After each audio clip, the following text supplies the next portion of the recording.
Welcome back to History Uncovered. I'm Alex, and today we delve into the chilling realities of the Cold War, focusing on the nuclear arms race and the existential threats it posed to humanity. And I'm Jordan.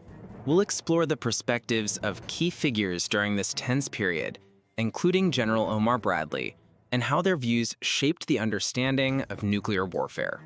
General Omar Bradley famously remarked in 1948 that we live in an age of nuclear giants and ethical infants. This encapsulates the paradox of a world with immense power but little wisdom in managing it. Indeed, the Cold War saw the emergence of hawks, doves, and a third group known as owls.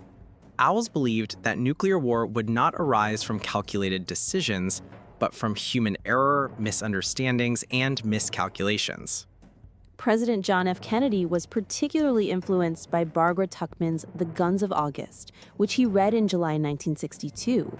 He was concerned about the lessons of World War I, especially the catastrophic decisions made in haste. Kennedy expressed a strong desire to avoid a similar fate, stating that he did not want future survivors of a nuclear war to wonder how it all happened. This led him to install tape recorders in the White House to document critical discussions during the Cuban Missile Crisis. The competition between the capitalist West and the communist East began as a turf conflict after World War II, but escalated into a terrifying confrontation with the potential for mutual destruction. Admiral Stansfield Turner, a former CIA director, concluded that the discussions about nuclear warfighting strategies were ultimately meaningless. Neither side could realistically destroy the other without facing an unacceptable retaliation. Washington took Khrushchev's threats seriously, particularly regarding Berlin. Hardliners like Dean Acheson urged military responses, viewing the situation as a test of Western resolve. However, historians suggest that the Soviets did not intend to invade Western Europe. Instead, they aimed to use political pressure to neutralize threats, reflecting a misunderstanding of each other's motivations. The narrative around nuclear capabilities was often distorted. Journalist Joseph Alsop claimed the Soviets had a missile advantage, leading to a panic that spurred the U.S. to ramp up its nuclear arsenal far beyond reasonable security needs.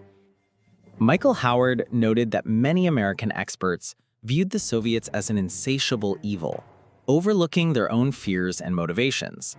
This simplistic view contributed to escalating tensions. When Kennedy took office, he aimed for a reset in U.S.-Soviet relations. He sought to engage Khrushchev in meaningful dialogue, but the Vienna summit in June 1961 was marked by Khrushchev's aggressive posturing. Khrushchev's bullying tactics left Kennedy feeling stunned and uncertain. He realized that Khrushchev perceived him as inexperienced following the Bay of Pigs disaster. The construction of the Berlin Wall in August 1961 shocked the world. It was a physical manifestation of the Iron Curtain, but Kennedy recognized it as a lesser evil compared to the prospect of war. While the wall was a public relations disaster for the Soviets, it also represented a temporary solution to a deeper crisis. Kennedy's response was measured, aimed to avoid escalation. By the time of the Cuban Missile Crisis, the U.S. had a strategic superiority in nuclear weapons, with a plan to launch thousands of warheads at a moment's notice. The potential for catastrophic loss of life was staggering. Kennedy and his defense team recognized the need for a new approach, leading to the development of COP-63, which included options for negotiation and a more measured response.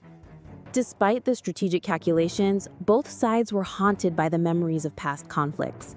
The fear of a nuclear war was palpable, influencing public perception and government policy. Kennedy's instinct toward moderation often clashed with the more aggressive sentiments of military leaders and the public opinion, who demanded a show of strength. As tensions mounted, Kennedy's presidency was characterized by a struggle between rational decision-making and the pressures of public opinion. The stakes could not have been higher. Join us next time on History Uncovered as we continue to explore the complexities of Cold War politics and the legacy of nuclear strategy. Thanks for listening. Stay curious and keep exploring history with us. See you next time.